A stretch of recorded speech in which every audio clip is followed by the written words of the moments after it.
ma sì Paolo, ma sì, certamente, sì, ok, sì. Oh, io chiamo Paolo, ma in realtà sei Lin Zhang, uno dei miei clienti cinesi, no? Paolo, manda un fiade, ricevuta e spesa, una mail, insomma, una fatturina bisogna che ti affassi, Oh, 3 ristoranti che ha Paolo in giro per Venezia, Questo qua fattura, ma cosa il fattura, ma niente. Insomma, diceva che qua con tutto questo turismo uno non è più padrone della propria città. Ma uno non può più nemmeno dire vado a fare un attimo una spesa, no, è impossibile. Che tocca restare in coa 2 ore perché si è pieno di turisti anche a anno. E perché? Perché sei anche fa, where is the bread? Ma reste a casa vostra che fa sei casini e basta, Pronto?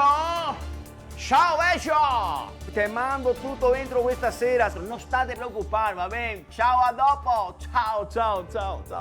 Scusi sa, ma è uno dei miei clienti più importanti, un grosso albergatore, ecco. Oh, sempre pien così, Io 6 anni anche, però ti sa, sto mese poteva andare meglio. Oh, ma che ti sei sempre che ti te anni, che non ti sai neanche più dove metterli ti skate. E io Savaromi, no, che solito commercialista.